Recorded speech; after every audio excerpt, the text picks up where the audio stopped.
Je suis super contente de faire cette vidéo parce que c'est ma première vidéo e-commerce et ayant fait des études dans le marketing, j'avais déjà vu comment on fait des boutiques de dropshipping, de e-commerce et puis moi-même je fais des sites internet en freelance, je suis webmaster. Donc c'est un sujet qui me passionne et que j'ai hâte de vous expliquer dans cette vidéo. Ce que j'ai toujours adoré dans le dropshipping, c'est en fait tu peux monter un business de A à Z dans ta chambre et pouvoir vendre des produits, que ce soit des produits digitaux, des produits physiques, qu'on puisse les vendre depuis sa chambre sans avoir à aller faire des interactions sociales dehors. Je pense que c'est le rêve pour tous les introvertis comme moi, ou tout simplement ceux qui ont envie de faire du business, augmenter un peu leurs revenus ou carrément vraiment monter une vraie société et vraiment faire beaucoup d'argent, pourquoi pas. Salut à toi, jeune entrepreneur. Alors si aujourd'hui je m'adresse à toi, c'est pour une raison très simple. Et avant d'aller plus loin dans la vidéo, je vais faire un petit disclaimer parce que quand on parle de dropshipping, c'est souvent en termes négatifs. Le dropshipping, on l'entend avec les gens de télé-réalité, c'est du business sale. Enfin, je vais vous expliquer pourquoi ça a une mauvaise connotation et qu'en fait, le dropshipping, c'est juste une manière de faire du commerce différente des autres. Je vais vous expliquer pourquoi. Qu'est-ce que le dropshipping? Donc, qu'est-ce que le dropshipping? Le dropshipping, c'est simplement qu'on va chercher donc sur Internet ou si on a des connaissances, on va chercher des fournisseurs souvent des usines. Donc, on connaît les grands fournisseurs type Alibaba, AliExpress, les fameux. Et sinon, il y a plein d'usines, par exemple que ce soit en France ou en Europe. Par exemple, au Portugal, ils sont assez connus pour faire tout ce qui est confection de vêtements. Donc voilà, il y a différentes usines fournisseurs qui créent des produits physiques. Une fois qu'on a trouvé le produit qu'on voulait vendre sur notre site à nous, via un fournisseur, une usine, donc nous on va fixer notre propre prix de vente qui sera forcément plus haut que le prix d'usine, le prix fournisseur. Imaginons que sur notre site internet, on souhaite vendre donc une paire de lunettes de soleil qu'on a vu en prix d'usine à 5 €. Donc nous, sur notre site à nous, on va le mettre, on va dire qu'on est des gens honnêtes et on ne fait pas du business bizarre. Généralement, dans le e-commerce, on va faire x 3,5, dépendant du type de produit, etc. Mais on va dire commerce normal, on fait x 3,5. Donc on va dire environ 15 €. Donc nous, on sait que le prix d'usine c'est 5 €, on le vend 15 € à nos clients. Et ensuite, ce qui se passe, c'est que nous, on n'a jamais de stock. C'est ça le dropshipping, c'est tout simplement qu'on n'a pas de stock, on n'a pas acheté le produit. Donc en fait, on n'a pas dépensé une somme dans du stock. C'est tout simplement chez le fournisseur qu'il y a le stock, mais nous, à aucun moment, on va acheter du stock. Et ce qui se passe, c'est qu'une fois que le client achète 15 € du coup les lunettes de soleil sur notre site internet, nous, on va envoyer soit manuellement ou ça va se faire automatiquement, si vous voulez, comme une sorte d'ordre d'achat à l'usine fournisseur, comme quoi il y a une vente. Mais lui, l'usine fournisseur, il aura son prix de vente à 5 €. Donc nous, on lui donne 5 € et c'est l'usine, le fournisseur qui s'occupe d'envoyer le produit au client. Le dropshipping, c'est simplement que nous, on va jamais voir le stock, on n'en a pas et on n'achète pas en avance du stock. C'est simplement ça. Et je pense que vous l'aurez compris, ce qui différencie donc le dropshipping du e-commerce classique, c'est simplement que nous, la marchandise, on l'aura pas en main propre. Donc maintenant, je pense que vous comprenez pourquoi on entend énormément parler de dropshipping, parce que c'est un business assez facile à monter et il y a très peu de frais à l'entrée en fait. On n'a pas besoin d'investir 500 000 balles dans des stocks et ne pas savoir comment on va l'écouler, parce qu'au final, si vous ne faites pas de vente, vous n'aurez pas de stock à écouler. Donc c'est pour ça qu'il est très populaire sur les réseaux sociaux et que aussi il y a beaucoup de dérives négatives, et ça je vais vous expliquer aussi. Alors pourquoi le dropshipping est mal vu alors qu'au final c'est juste une manière de faire du e-commerce? C'est pour plusieurs raisons. Premièrement, c'est les marges que se font les dropshippers.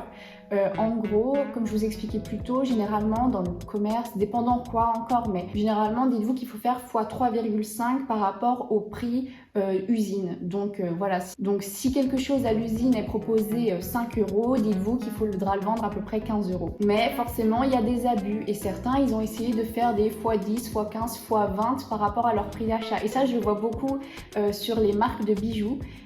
Généralement, on voit passer des nouvelles marques de bijoux qui viennent tout droit de AliExpress, Alibaba. Et encore, je trouve, il n'y a rien de mal de vendre des produits qui viennent de Chine et qui viennent de ces fournisseurs-là. C'est juste la manière de faire, dans le sens où on ne peut pas mentir sur la qualité du produit. Pour moi, c'est pas éthique d'acheter une paire de boucles d'oreilles, on va dire, généralement les bijoux sur AliExpress, on va dire plaqués or. Parce que oui, il y a vraiment des bons bijoux en fait, c'est pas forcément de la merde qu'on trouve sur AliExpress et Alibaba. Moi, à titre personnel, j'ai déjà acheté des bijoux en acier inoxydable plaqué or. pour quelques euros, voire des fois 50 centimes avec la livraison, on va dire 1 euro. Et c'est de très bonne qualité, ça bouge pas, c'est des bijoux qu'on pourrait totalement acheter par chez nous en fait. C'est simplement qu'il y a vraiment de tout. Alibaba, AliExpress, c'est pas juste un fournisseur, une usine, c'est des milliers d'usines qui sont mises sur une plateforme et qui vendent leurs produits. Donc vous pourrez trouver de tout sur ces plateformes. Et donc surtout ce qui est choquant, c'est du coup de vendre beaucoup plus cher un produit qu'il ne l'est et de mentir sur ses bénéfices ou encore de mentir sur ce qu'il est réellement. Par exemple, de mettre du Made in France sur quelque chose en dropshipping, c'est totalement interdit parce qu'on peut mettre du Made in France pour un produit qui vient de Chine si par exemple on termine un des processus du produit en France. Par exemple, pour un bijou, si on fait de la dorure, on peut mettre du Made in France. Et pour d'autres choses, ça fonctionne aussi comme ça. Donc en fait, l'appellation Made in France, elle s'applique pas trop au dropshipping, vu que si vous avez trouvé une usine, par exemple en Chine, et que c'est la Chine qui expédie le produit au client, à aucun moment il y a du Made in France en fait. Donc je pense que vous comprenez un peu mon point de vue sur le dropshipping, qui pour moi voilà, c'est juste une manière de vendre qui est pas frauduleuse ou qui est pas une arnaque. L'arnaque, c'est la manière de le vendre et comment on le vend à ses clients. Par exemple, je ne sais pas si vous avez déjà vu dans nos magasins qu'on a ici, des fois par exemple à Intermarché ou à Carrefour, on va voir des choses comme des outils de cuisine ou des choses pour se simplifier la vie à la maison.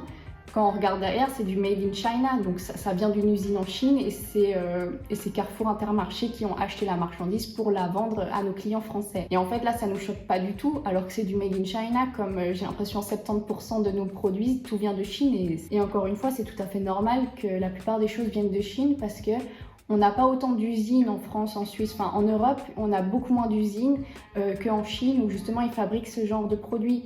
Donc au final, c'est vraiment la manière dont on choisit de vendre son produit qui va faire ou non que c'est de l'arnaque. Maintenant que j'ai expliqué un peu la définition du dropshipping et que je vous ai expliqué à quoi ça correspondait et qu'au final c'est pas une arnaque, je vais vous donner les étapes essentielles du coup pour faire un bon dropshipping.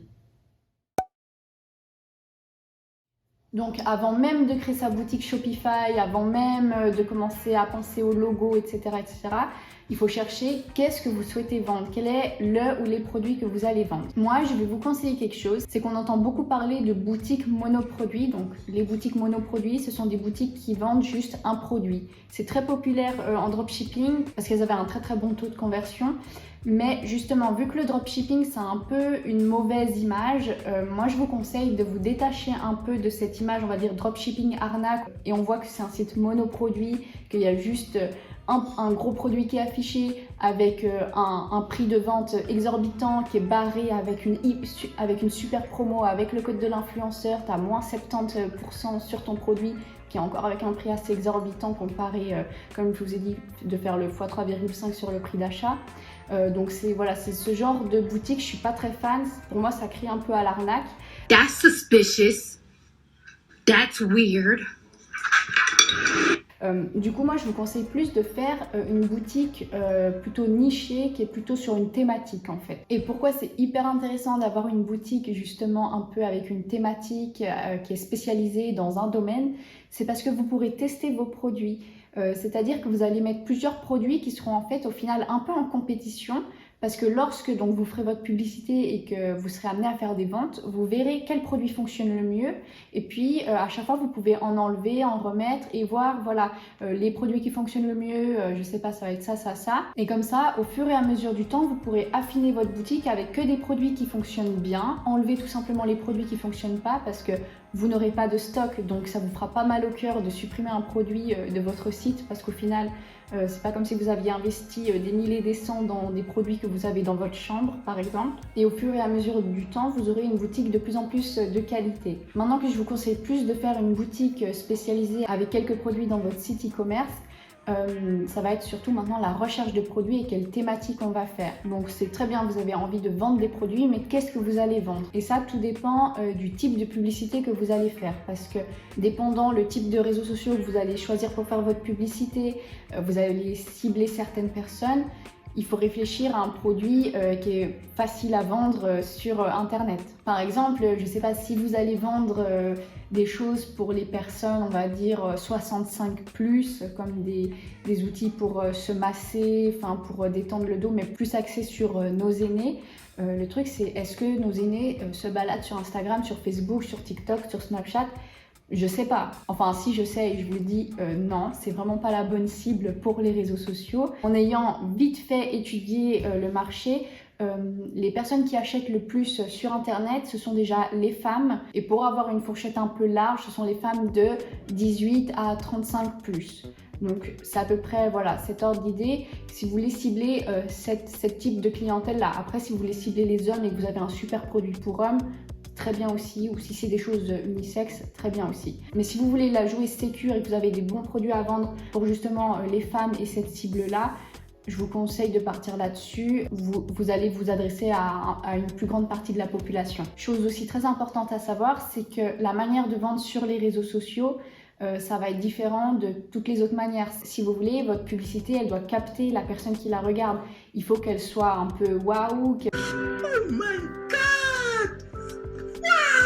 qu'il y ait des couleurs ou qu'il y ait quelque chose qui se passe, parce que sinon tout le monde va zapper votre publicité. Donc votre produit, il faut qu'il soit intéressant, il faut aussi qu'il résolve un problème. Si c'est un produit inutile, je pense que pas grand monde va l'acheter, à moins qu'il a cet effet justement waouh que tout le monde veut, comme par exemple à l'époque le hand spinner ou je sais plus comment ça s'appelle, la sorte de jelly, la pâte un peu molle que tout le monde avait à un moment donné. C'est des produits inutiles, mais ils ont cet effet waouh, ils ont cet effet coloré, ils ont cet effet qu'on a envie de l'avoir, de le tester, de le toucher dans les mains. Si votre produit c'est pas quelque chose de waouh, trouvez un produit qui puisse résoudre un problème. À un moment c'était très la mode justement pour les femmes, tout ce qui était pour la peau, les sortes de petits aspirateurs à points noirs, les patchs à points noirs, les trucs je sais pas pour recourber les cils. C'était le genre de choses qui attiraient les personnes parce qu'aussi c'était des choses qu'on ne voyait pas encore en magasin, vous voyez, donc ça avait cet effet nouveauté qui résolvait un problème, donc ça avait fait fureur et ça avait très bien fonctionné. Spoiler alert, là je vous dis des idées qui fonctionnaient très bien il y a quelques années. Aujourd'hui c'est plus le cas, ça a été tellement vu et revu et surtout tous les grands magasins le vendent, donc à moins que votre prix de vente est plus intéressant que les concurrents et que les magasins, c'est pas intéressant de vendre ce genre de produit parce qu'on le voit partout. Du coup voilà, il faut que vous réfléchissiez à une thématique qui puisse être intéressante et qui puisse résoudre un problème ou qu'on a forcément envie d'acheter. Par exemple aussi, ce qui fonctionnait bien, et je sais pas si ça fonctionne encore, j'ai pas vérifié, mais c'était aussi toutes les boutiques un peu qui étaient spécialisées pour les animaux. Parce que je sais pas vous, mais par exemple, tous ceux qui ont des animaux, ils peuvent dépenser sans compter pour leurs animaux. Enfin, ça va pas leur faire mal de mettre l'argent, par exemple, pour un nouveau collier pour un chien ou un nouveau jouet pour un chat, parce qu'on se sent pas coupable de dépenser cet argent comme on pourrait être coupable si on va dépenser, je sais pas, 50 balles pour une nouvelle palette de maquillage. On va se dire, est-ce que j'en avais vraiment besoin, etc. Ça me fait plaisir, oui, non. Alors que pour notre animaux, on a envie de tout dépenser et on a envie de les rendre heureux. Shut up and take my money! Donc quand c'est pas forcément pour nous, ça donne envie un peu d'acheter justement pour que ce soit pour son animal ou pour son bébé. Attention aussi, je vous donne un petit conseil, vendez pas tout ce qui est pour les enfants, les bébés, parce que forcément tout ce qui vient de Chine, je crois que ça doit avoir certaines réglementations. Il me semble que pour les bébés, il y a certains produits qui sont pas conformes en fait à la réglementation européenne. Je suis pas sûre, je sais pas si ça a changé. Renseignez-vous si vous souhaitez tout de même vendre des choses pour les enfants, parce que tout ce qui se met dans la bouche, les jouets pour la bouche et tout ça, c'est très réglementé. Donc si vous voulez pas vous faire strike justement votre site, je vous conseille de bien vous renseigner là-dessus. Maintenant que vous avez trouvé quelques produits à vendre pour votre boutique, il faut maintenant créer la boutique. Généralement, quand on parle de dropshipping, on associe tout de suite à Shopify. On se dit, ah, Shopify, c'est que le truc pour les dropshipping, alors que pas du tout. Shopify, c'est simplement un concepteur de site internet, donc vous pouvez vendre facilement en e-commerce sur Shopify, alors que vous pouvez très bien faire du dropshipping sur WordPress par exemple, qui est un CMS un peu plus complet que beaucoup de gens utilisent pour faire que ce soit du e-commerce ou d'avoir un simple site vitrine par exemple. Par exemple, pour mon site de webmaster, j'ai utilisé le CMS WordPress. Et j'ai déjà fait des boutiques e-commerce, je vous montrerai par exemple pour des bijoux. Et qui cette fois-ci, les bijoux sont créés par une artiste qui vit en Suisse, qu'elle travaille l'argent directement. Donc c'est pas du made in China, pour le coup elle fabrique tout de A à Z. Donc je lui ai fait son site internet pour qu'elle puisse vendre ses produits. Mais vous pouvez tout à fait faire du dropshipping sur WordPress par exemple. C'est juste que c'est un site un peu plus compliqué à utiliser. C'est pour des gens qui ont soit des compétences, soit qui peuvent passer des heures et des heures à se manger des tutos sur YouTube sur comment faire telle ou telle chose, parce qu'il est très très complet. Et l'avantage de Shopify, c'est que même pour les débutants, c'est assez facile à créer un site assez rapidement. Et tout ce qui est la partie paiement, elle est hyper simplifiée sur Shopify. Donc c'est pour ça que dropshipping, Shopify, ça va ensemble, parce qu'en une journée, on peut boucler sa boutique et commencer à vendre en fait. Mais il faut savoir quand même que Shopify, c'est un abonnement mensuel. Je sais plus si c'est entre 20 et 30 ou je sais plus si c'est 29 € par mois. De frais en fait pour avoir sa boutique Shopify, alors que sur WordPress on va juste payer son nom de domaine et son hébergeur une fois par année, et son thème si on a un thème par exemple. Donc voilà, c'est deux choses différentes, mais il faut quand même savoir que voilà, c'est mensuellement, c'est un abonnement, donc il faut faire des ventes parce que sinon vous payez dans le vide. Et dans cette vidéo, donc j'ai pas couvert l'aspect publicité, et qui est un sujet hyper important mais hyper long aussi. C'est que c'est très bien d'avoir une boutique de dropshipping, franchement bravo à vous, c'est cool de vous être lancé, mais qui vous connaît, qui va tomber sur vos produits? Donc la publicité c'est indispensable, sinon votre boutique elle ne peut pas fonctionner. Alors oui, on n'a pas dépensé d'argent dans le stock, mais il faudra dépenser de l'argent plutôt dans la publicité. Et si la partie publicité vous intéresse dans le dropshipping, je pourrais vous montrer comment faire des publicités aussi, par exemple sur le Business Manager, donc qui va concerner Facebook et Instagram. Je pourrais vous montrer un peu comment ça fonctionne, comment on fait des publicités, créer une campagne. Mais voilà, pour aujourd'hui, c'était déjà une grande vidéo sur le dropshipping, sur Shopify. J'espère que ça vous a plu, parce qu'en tout cas moi j'ai bien aimé en parler. Je sais que c'est peut-être pas le bon moment de parler de dropshipping, de Shopify, tellement ça a une mauvaise connotation, mais je voulais juste, si vous étiez un peu réticent, vous expliquer que c'est juste une forme de commerce comme une autre, et que vous n'êtes pas obligé d'acheter des choses qui sont de mauvaise qualité. Vous pouvez trouver des choses de bonne qualité, même chez des fournisseurs chinois comme Alibaba, AliExpress, et les vendre à un prix raisonnable, x 3,5 je rappelle, sans forcément être un vendu et être une espèce de monstre et qui vend des produits de télé-réalité. Donc ne vous inquiétez pas, j'espère que ça a pu vous réconcilier avec le dropshipping.